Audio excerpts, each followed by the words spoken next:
बच्चों आइए प्रश्न को देखते हैं। प्रश्न दिया गया हमें पणवता की सहायता से दिखाइए कि बिंदु A 0, 5 और B बिंदु 3 और 2 और C बिंदु -1 और 6 संरेख है।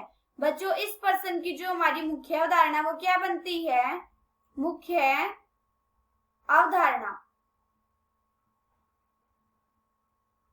अगर बच्चों हमारे पास दो बिंदु हो, एक बिंदु हमारे पास x1, y1 और दूसरा बिंदु x2, y2, ये हमारा A और ये हमारा B, तो A और B बिंदु को मिलाने वाली रेखा की पणवता क्या आएगी बच्चों?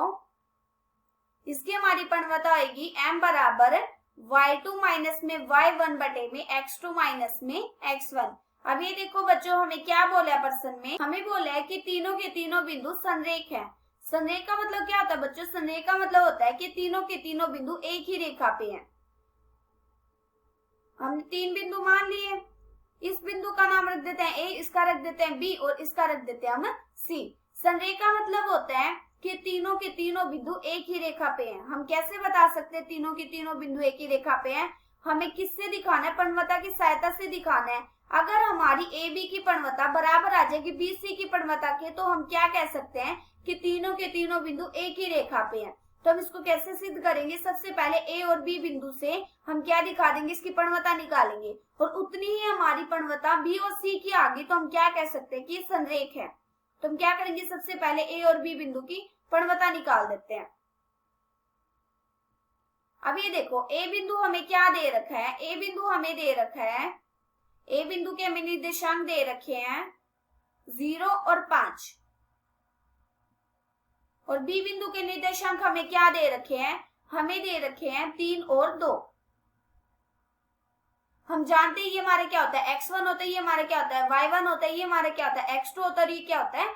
y2। हम पणवता निकालने का सूत्र जानते हैं, क्या होता है? y2 माइनस में y1 बटे में x2 माइनस में x1। अभी देखो y2 कितना है हमारा? 2, तो 2 माइनस में y1 कितना है? 5 बटे में x2 माइनस में x1, x2 कितना है हमारा? 3 माइनस में x1 कितना है? 0। यहाँ से कितना आ गया? माइनस के 3 बटे में 3 कट के कितना आ गया? माइनस के 1।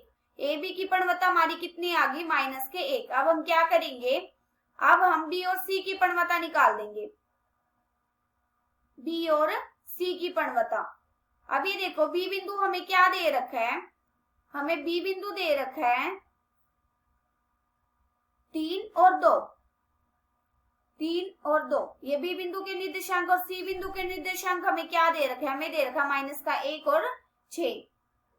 हम जानते हैं ये हमारा क्या होता है? x1 होता है, ये हमारा क्या होता है? y1, ये हमारा क्या होता है? x2 होता है, ये हमारा क्या होता है? y2। हम पणवता निकालने का सूत्र जानते हैं, y2 माइनस में y1 बटे में x2 माइनस में x1। यहाँ से कितना आ जाएगा? यहाँ से आ जाएगा 6 माइनस में 2 बटे में x2 माइनस में x1, मतलब माइनस का 1 माइनस के 3। यहाँ से कितना आ गया? ऊपर से आ गया हमारा 4, नीचे कितना आ गया? माइनस माइनस क्या होगा? प्लस माइनस के 4। अभी देखो 4 से 4 कट गया, कितना आ गया? माइनस का 1। अभी देखो BC की पणवता हमारी कितनी आ गई? माइनस के 1। हमारी AB की पणवता बराबर आ गई BC की पणवता की, तो हम क्या कह सकते हैं कि तीनों के तीनों बिंदु संरेख है और हमें यही सिद्ध करना था। आशा करती हूँ कि बच्चों आप सबको समझ आया होगा। धन्यवाद।